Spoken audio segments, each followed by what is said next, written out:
The silent ward. It was supposed to be a routine night shift, nothing out of the ordinary. The hospital was always quiet after 10 p.m. I'd been working as a nurse at Holloway General for the past 5 years, and I knew every corner of the place like the back of my hand. Night shifts were usually peaceful, with the occasional emergency keeping me on my toes. But tonight, the silence felt different, oppressive, almost heavy. And it wasn't just in my head. My shift began at 8 p.m., the usual run of vitals, handing out medications, chatting with the overnight patients. Nothing unusual. Most of the patients on Ward C were elderly or post-op cases, recovering from surgeries and slowly making their way toward discharge. Ward C was tucked away at the far end of the hospital, a narrow corridor leading to only 6 rooms. It rarely saw much action, except for the odd overnight case. Around 9:30 p.m., I was sitting at the nurse's station, typing up patient charts, when the call bell for room 305 rang. Mr. Gibbons, a gruff old man in his late 70s, recovering from a hip replacement. I'd checked on him only an hour earlier. He had grumbled about the hospital food and insisted on being discharged the next day. I walked down the hall and pushed the door open. The room was dim, lit only by the faint glow of the hallway light filtering in. Gibbons was sitting up in bed, staring at me with a strange expression on his face. "Nurse," he said, his voice low and raspy. "There's someone in here." My skin prickled. "Someone in here? Who?" He pointed a shaky finger toward the bathroom door. "In there. I saw them." I glanced at the bathroom. The door was ajar, and through the crack, I could see that the light was off. I frowned, knowing that the ward was locked down, and no one but hospital staff could access the rooms after hours. Patients were bedridden, and visitors weren't allowed at night. "Mr. Gibbons, no one else is here," I said calmly, hoping to reassure him. "You must have been dreaming." He shook his head fiercely. "I wasn't dreaming. I saw them." There was no point arguing, so I approached the bathroom and nudged the door open wider. The small tiled room was empty. No one hiding in the corners, no sign of anyone having been there. I turned back to Mr. Gibbons, offering a small smile. "See? Just us." He didn't look convinced, but he muttered something under his breath and lay back down.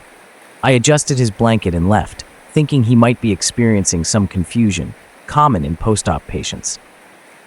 I returned to the nurse's station, brushed off the encounter, and went back to my work. But as the minutes ticked by, I couldn't shake a growing sense of unease. I told myself it was just another slow night, the mind playing tricks. That's what happens when you're tired and everything around you is too quiet. Around midnight, things started to get stranger.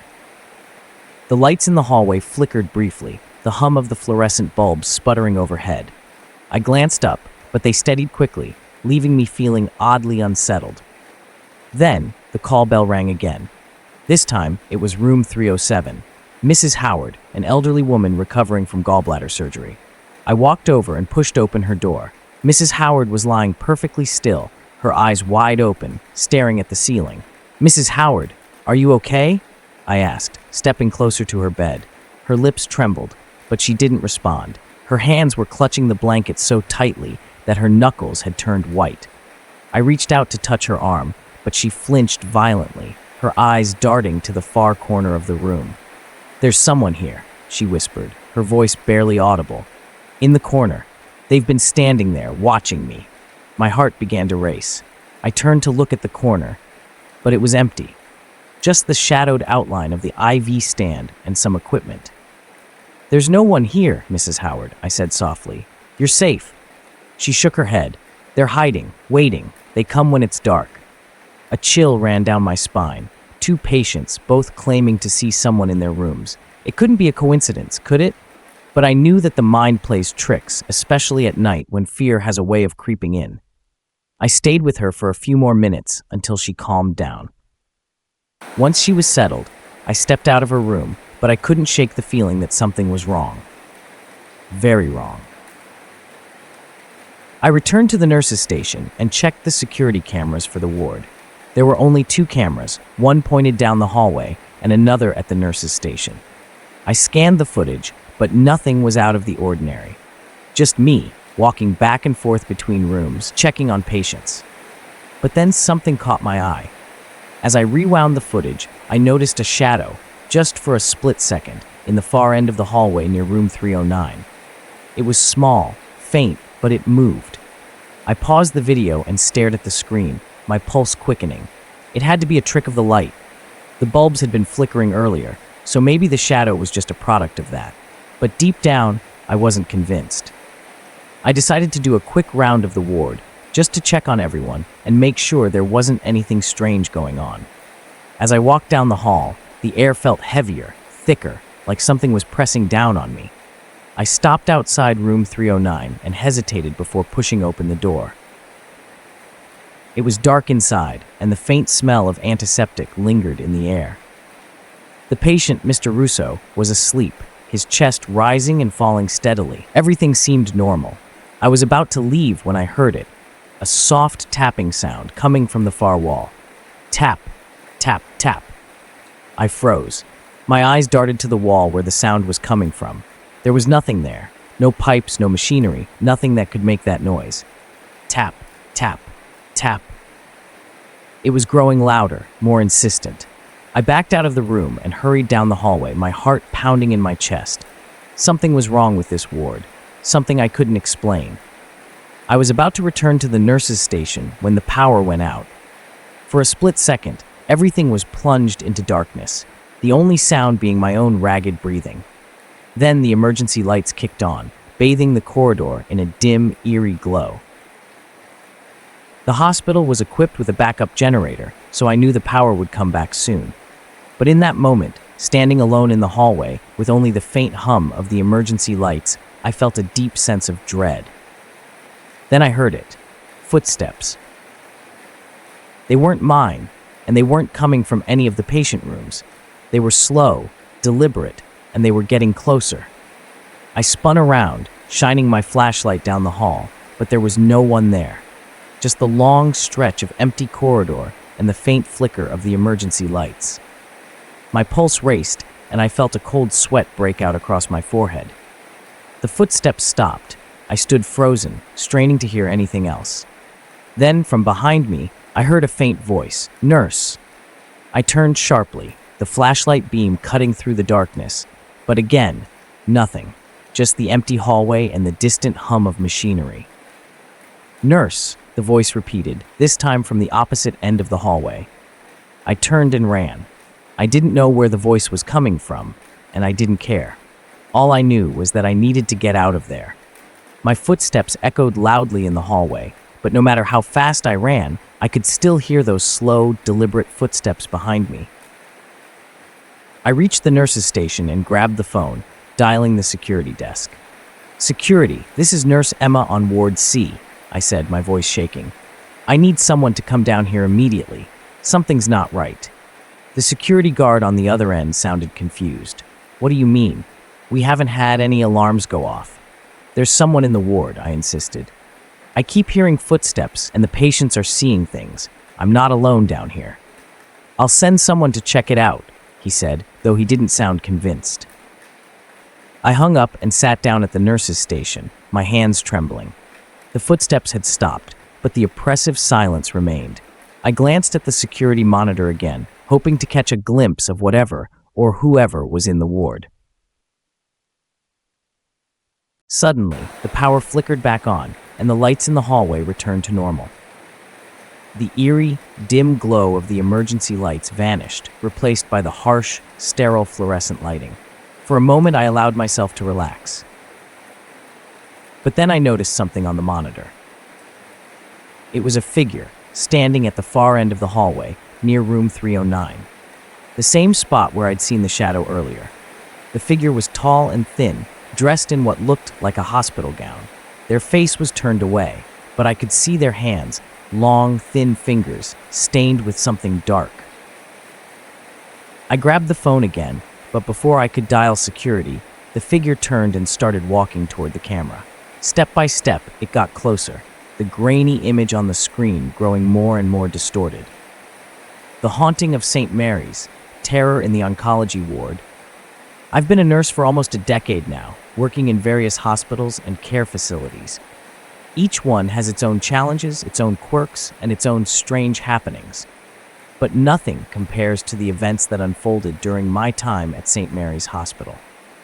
Located an hour from my house, St. Mary's was a massive old building with an eerie stillness that seemed to cling to it, especially during the night shifts. It was where I first experienced true fear, not the everyday stress of working in a hospital, but the kind of fear that haunts you long after the night is over. I had been assigned to the oncology ward, a place where hope often waned in the face of life-threatening diagnoses. The patients here were battling cancer in its various stages. Some were stable, others terminal. For most of the patients, pain and fear were constant companions, and as a nurse, it was my job to offer whatever comfort I could. This was a ward where the air seemed perpetually heavy, as if weighed down by all the suffering it had witnessed over the years. It had been only a few weeks since I started working at St. Mary's, and though the patients appreciated my presence, I couldn't help but feel a strange undercurrent in the ward. The night shifts, in particular, felt different. There was a tension, a sense that something unseen lingered just out of sight, lurking in the dark corners of the hospital. I chalked it up to exhaustion. After all, working the graveyard shift while running on minimal sleep can do strange things to your mind. The night in question began like any other. I started my shift at 9 p.m., making my rounds to check on the patients. Most of them were asleep or resting quietly in their beds. I was particularly concerned about Mrs. Parker, a frail woman in her late 70s battling stage 4 lung cancer. She had been restless lately, often waking up in the middle of the night, complaining about strange dreams and someone watching her from the shadows of her room. Her condition had deteriorated rapidly over the past week, and the doctors didn't expect her to last much longer. When I entered her room around 10 p.m. to check her vitals, Mrs. Parker was wide awake, staring at the ceiling with glassy eyes. Her breathing was shallow, labored, and her hands trembled slightly as she clutched the bed sheet. "He's here again," she whispered, her voice barely audible. "He's standing right there, in the corner." I followed her gaze to the far corner of the room, where the light didn't quite reach. Of course, there was nothing there. But the way she said it, the way her eyes widened with terror as she looked at the empty space, it sent a chill down my spine. I tried to reassure her, telling her it was just a bad dream, that she was safe and no one else was in the room. But she shook her head. "No, he's real. He comes at night. He watches me. And he's smiling, like he knows something terrible." Her words unnerved me more than I cared to admit. Still, I brushed it off as a symptom of her illness. Hallucinations were not uncommon in patients as sick as Mrs. Parker, especially those nearing the end of life. I stayed with her for a few more minutes, holding her hand and talking softly until she finally drifted off to sleep. The rest of the night passed quietly for the most part. By midnight, most of the patients in the ward were asleep, and the hospital was silent except for the occasional beep of a monitor or the soft shuffle of another nurse walking down the hall. I was alone in the small nurses' station when I felt a sudden drop in temperature. It wasn't unusual for the air conditioning to fluctuate, but this was different. It was as if the air itself had grown colder, thicker. I tried to ignore the strange sensation as I went to the supply room to restock some essentials. The room was located down a long hallway at the far end of the ward, away from the patient rooms. It was a small, windowless space that always gave me the creeps, especially at night when the shadows seemed to stretch out longer than usual. As I was organizing the linens, I heard a faint sound behind me, a soft shuffle, like footsteps. I froze, my heart pounding in my chest. Slowly, I turned around, expecting to see another nurse, but there was no one there. The door was closed and the room was empty. I tried to shake it off, telling myself I was just tired and hearing things.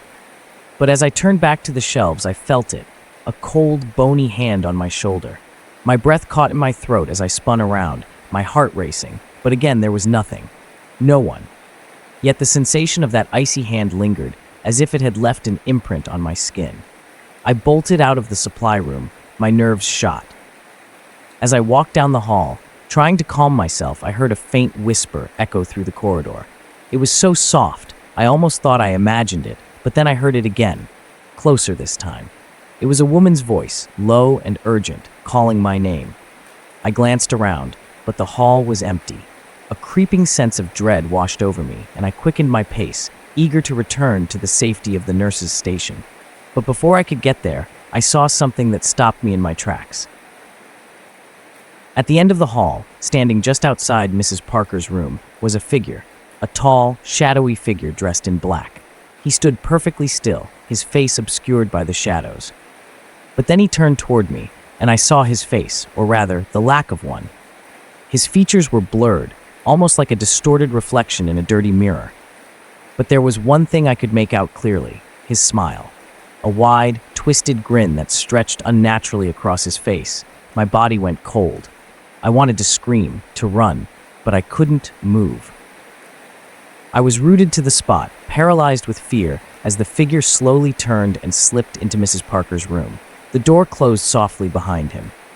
I don't know how long I stood there, but eventually, I snapped out of it and rushed to the nurse's station, where Sam, my colleague, was sitting.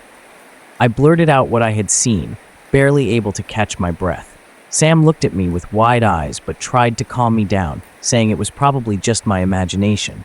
But I knew what I saw. We both rushed to Mrs. Parker's room. When we opened the door, the room was freezing. Mrs. Parker was lying still in her bed, her eyes wide open, staring blankly at the ceiling. Her lips were slightly parted, as if she had been trying to speak, but it was too late. She was gone. The next morning, I handed in my resignation. Whatever was haunting St. Mary's, whatever shadowy figure had been tormenting Mrs. Parker, and now me, I couldn't stay there anymore. As I drove away from the hospital for the last time, I couldn't shake the feeling that I was being watched. And when I glanced in the rearview mirror, for just a split second, I could have sworn I saw a figure sitting in the back seat, smiling at me with that same twisted grin. The Abyssal Asylum. It all started when I matched with this girl, Veronica, on a dating app. She was different from most people I'd met. Her profile was striking. A sleeve of tattoos running down her right arm, black streaks through her platinum blonde hair, and a love for adrenaline-pumping adventures. One of her photos caught my eye immediately. It was taken from the rooftop of a decrepit, long-abandoned asylum on the outskirts of town. Intrigued, I messaged her, asking where it was. "That's Grayson Asylum," she replied. "It's a creepy abandoned place that's easy to sneak into.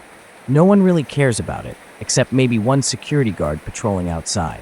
He's easy to avoid, though. Want to go check it out with me?" The idea seemed crazy, but something about Veronica pulled me in. This wasn't your typical dinner date. It was exciting, raw, and different. I agreed. That evening, I picked her up from her place. We had about a 20-minute drive to Grayson Asylum, and it gave us time to get to know each other better. Veronica's energy was intoxicating, and I couldn't shake the feeling that this night would be unforgettable. Little did I know how horrifying it would turn out to be. We parked on a dead-end road, hidden by tall bushes. She insisted it was the safest place to leave the car without drawing any attention. From there, we trekked across a crumbling, overgrown field toward the looming, decaying asylum building. It looked like something out of a horror movie. Shattered windows, vines twisting up the walls, and the faint sound of wind whispering through the empty halls. She led us around the side of the building to a broken window at the basement level. "This is the best way in," she whispered. "It's pretty secluded, so we won't get caught." We crawled through the jagged opening, landing in what must have been a laundry room years ago. Everything was covered in dust and debris, with the faint smell of mildew hanging in the air. I was glad I'd worn old clothes, as she suggested, because the environment was filthy. Our phone flashlights barely pierced the thick darkness. Veronica, however, seemed unfazed. She'd been here before, she explained, and knew her way around. That gave me a strange sense of comfort. As we navigated the winding hallways, I tried to ignore the unsettling feeling creeping up my spine. The whole place felt wrong, like we weren't supposed to be there, like something was watching us. About 15 minutes into our exploration, we heard the first noise. A distant bang echoed through the corridor, making both of us freeze. "Is anyone else ever here?" I whispered. Sometimes, she said cautiously, her voice lowering. But not often. Mostly it's just us. We turned off our flashlights and stood still, listening. Footsteps. Slow, deliberate footsteps.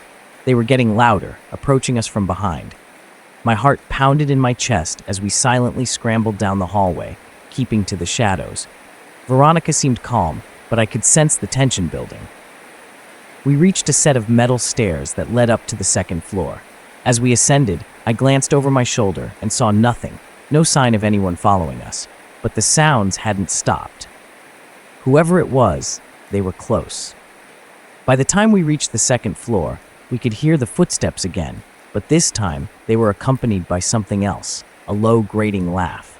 It was a sound that made my skin crawl. We ran down the corridor, not bothering to hide anymore. I didn't care if it was security or someone else. Something was definitely wrong here. Veronica led us into an old surgical ward. Rusty metal tables, discolored tiles, and broken medical equipment littered the room. I spotted a door at the far end, which she said led to a fire escape. But as we started toward it, another noise came from behind, this time much closer. A figure stepped out of the shadows. It was a man, but there was something grotesque about him. His face was partially covered with a dirty, torn bandage, and his eyes gleamed with a crazed intensity.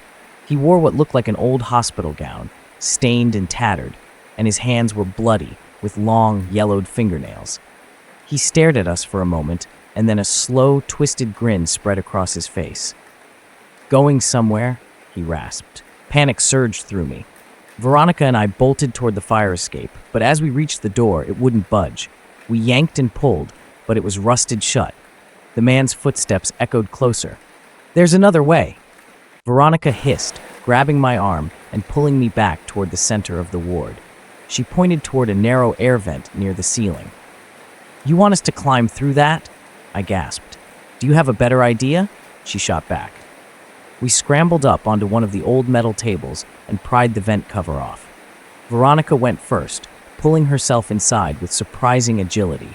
I followed, but as I tried to pull myself up, I felt a hand close around my ankle. It was him. I kicked wildly, my foot connecting with his face, and he let go with a snarl. I hoisted myself into the vent and crawled as fast as I could, my heart pounding in my ears. I could hear him laughing below us, that same horrible, grating laugh. The vent seemed to stretch on forever, but finally, we emerged into a small, empty room on the top floor. We were exhausted, covered in dust and sweat, but alive.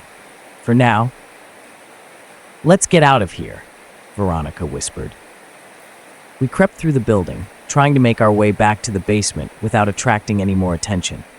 The asylum was a labyrinth of decaying hallways, and it felt like the walls themselves were closing in on us. Every creak, every gust of wind made me jump. I kept expecting that man to appear around every corner. We finally made it back to the basement and crawled out through the same broken window we'd entered. As soon as we hit the ground, we sprinted across the field back to my car. We didn't stop running until we were safely inside, locking the doors and gasping for breath. For a long time, we just sat there in silence, trying to process what had just happened. That asylum wasn't just haunted by the ghosts of the past. It was alive with something far worse. "Let's never do that again," I muttered. Veronica just nodded, her eyes wide with fear. Neither of us ever went back to Grayson Asylum, and we never spoke about what we saw in there again. Whatever that thing was, it wasn't human, and it wasn't done hunting. About 2 weeks later, I woke up in the middle of the night to the sound of my phone buzzing. Groggily, I picked it up and saw a text from Veronica. "Help," I went back. My heart sank. Why would she go back to that place, especially after everything we went through? I didn't hesitate. I threw on some clothes and jumped in my car, driving faster than I ever had in my life. When I arrived at the asylum, the night felt unnaturally still. No wind, no animal sounds, nothing. Just the oppressive silence that seemed to press down on me as I approached the building. I tried calling her, but there was no answer. I steeled myself and entered through the same broken basement window. My flashlight flickered as if the asylum itself was rejecting the light. Every step I took echoed loudly, and I could feel the weight of the darkness closing in around me. "Veronica?" I called, my voice barely above a whisper. Nothing. I ventured deeper into the labyrinth of hallways, following a strange, distant sound that I couldn't quite identify. It was a rhythmic tapping, slow and deliberate. The same kind of tapping that haunts your dreams long after you've heard it in real life. As I turned a corner into a large, dilapidated room, I froze. There she was, standing in the middle of the room, facing away from me. Veronica? She didn't respond. I approached cautiously, the tapping sound growing louder as I neared. I reached out to touch her shoulder, but just before my fingers made contact, she turned around. Her eyes were wide and vacant, her mouth twisted into an unnatural smile. But that wasn't the worst part. Her arms, they were covered in deep, fresh cuts, as if someone had carved symbols into her skin. "The asylum, it needs more," she whispered in a voice that wasn't hers. Suddenly, the lights flickered violently, and the room was filled with that same low, grating laugh I'd heard before. Veronica's body contorted, and before I could react, she collapsed to the floor, convulsing. I stumbled backward, my heart racing, as the shadows in the room began to shift. Out of the corner of my eye, I saw him again, the man from before, standing in the doorway, grinning that same sick grin. "You shouldn't have come back," he rasped. I turned and ran, faster than I ever had in my life, the walls of the asylum warping around me. The tapping sound followed me, growing louder, more erratic. It felt like the building itself was alive, shifting and closing in, trapping me inside. I barely made it out through the broken window, my body trembling as I stumbled to my car. I didn't look back, I couldn't. I haven't heard from Veronica since. I don't know if she's alive, or if she's still trapped inside that nightmare.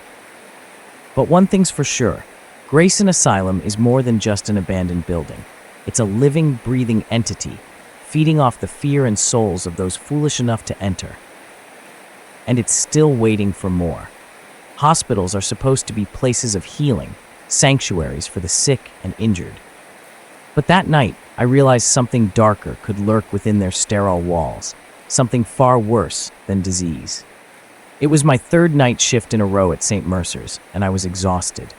The hospital was quiet, the kind of quiet that feels unnatural, as if the building itself is holding its breath. My feet ached, and my head throbbed with the dull hum of fluorescent lights. All I wanted was to get through the shift without any drama. But Ward 14 had other plans. Ward 14 was a small, isolated wing in the back of the hospital, reserved for patients with infectious diseases or those requiring strict isolation. It was rarely used, and most nights it was empty. Tonight, it had only one patient, someone they had brought in late, just before my shift started. I hadn't seen him yet, but according to the chart, his name was Edward Blythe.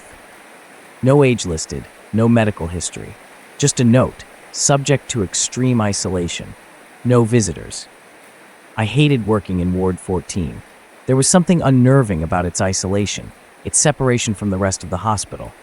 The windows were small and heavily tinted, letting in only a trickle of pale moonlight. The ventilation system had its own faint hiss, different from the rest of the hospital, as if it were breathing separately. Around midnight, I was sitting at the nurse's station, going over patient records, when I heard the soft ding of the call button from room 1403. I froze. I hadn't expected any activity from that room, not with how vague the admission had been. I got up slowly, feeling the weight of the hallway pressing down on me as I made my way toward the room. The corridor leading to room 1403 felt colder, almost unnaturally so, and I wrapped my arms around myself as I approached the door. The door to room 1403 had a small glass panel at eye level. I peered through it, but could barely make out anything beyond the stark shadows. The room was dimly lit, just enough to see the faint outline of a man lying in bed, his form still and covered with a thin sheet. I took a deep breath and knocked softly before pushing the door open.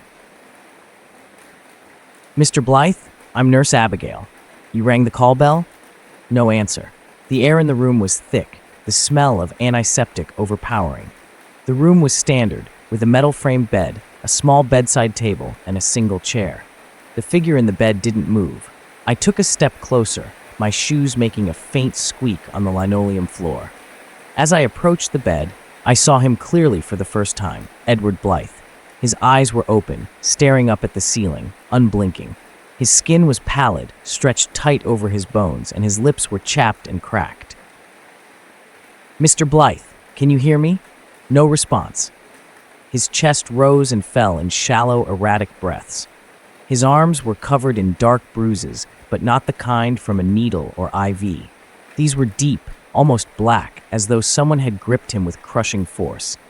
A thick bandage wrapped around his right hand, soaked through with fresh blood.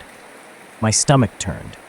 I reached for the chart hanging at the foot of his bed, flipping through the sparse notes. There was nothing about the bruising, nothing about the blood. The only instruction was to monitor his vitals and administer basic care. No diagnosis, no explanation. I decided to check his IV drip. As I adjusted the line, I noticed something odd. His blood pressure cuff was missing. In fact, none of the standard monitoring equipment was hooked up. No heart monitor, no pulse oximeter.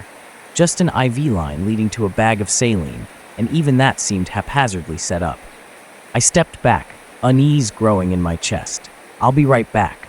I'm going to get the doctor," I said, more to reassure myself than him. As I turned to leave, I heard the faintest whisper. "Nurse." I froze mid-step, my hand resting on the door handle. The voice was hoarse, barely audible, like someone who hadn't spoken in days. I turned back to the bed, my heart thudding in my chest. Edward Blythe was looking directly at me now, his eyes wide and bloodshot. He licked his cracked lips with a dry tongue, and when he spoke again, his voice was rough, almost inhuman. "Don't leave me." My instincts screamed at me to run, to get out of the room. But I stayed. I was a nurse, and I had a job to do. I forced a smile and took a few steps back toward the bed. "I'm not going anywhere. Do you need something, Mr. Blythe?" His eyes darted around the room, as if searching for something, someone. Then his gaze locked onto me again. Helen, more intense than before. "They're coming." My blood ran cold. "Who's coming?" I asked, my voice barely above a whisper. He didn't answer. Instead, his breathing grew more labored, and he clutched at the blanket with his good hand. His eyes were wide with terror, pupils dilated, as if he were seeing something I couldn't. I glanced nervously at the door, wanting to call for help, but something kept me rooted in place. "Please," he rasped, his voice breaking. "Don't leave me alone. Not here." My heart pounded in my chest. I opened my mouth to speak, but before I could say anything, the lights flickered. Just for a moment, but long enough to make me jump. When the lights stabilized, I looked back at Edward. He was staring at the door, his expression frozen in sheer terror. "They're here," he whispered, his voice barely audible. I turned, half expecting to see someone, or something, standing in the doorway. But the hallway was empty, the door slightly ajar, casting a thin beam of light into the room. I swallowed hard and turned back to Edward, who was now convulsing violently in the bed. His body jerked and thrashed, and blood began seeping through the bandages on his hand. "Help!" I shouted, bolting to the intercom on the wall. I pressed the emergency button, my hands shaking. "Code Blue, room 1403. I need a doctor now." Within moments, the door burst open, and Dr. Patel rushed in with 2 other nurses. They pushed me aside, taking over the scene as they worked to stabilize Edward. I watched in shock, my mind racing, trying to process what had just happened. Dr. Patel barked orders as the nurses worked quickly, but it was too late. Edward's body went still, his convulsions stopping as suddenly as they had started. The heart monitor they had brought in flatlined with a long, piercing tone. Dr. Patel cursed under his breath and stepped back, shaking his head. Time of death, 12:35 a.m. I stood there, my heart pounding in my chest, unable to comprehend what had just happened. I had seen patients die before, but this felt different. Edward's final moments hadn't been the result of an illness or injury. There had been something else, something I couldn't explain. After the medical team left the room, I stayed behind, staring at Edward's lifeless body. His eyes were still open, frozen in that same expression of terror. I reached out with trembling hands and gently closed them. As I turned to leave, I noticed something strange on the floor beside the bed, small, bloody footprints leading from the bed to the door. They were too small to belong to Edward, and there was no one else in the room who could have left them. My mind raced as I tried to make sense of it. Then I heard it again, that same soft, hoarse voice. "Nurse." I whipped around, but the room was empty. Edward Blythe was dead. I stumbled back, panic surging through me, and ran out of the room. The hallway felt darker, the walls closing in as I rushed back to the nurse's station. My fingers trembled as I tried to call security, but the phone line crackled with static. The lights overhead flickered again, casting strange shadows on the walls.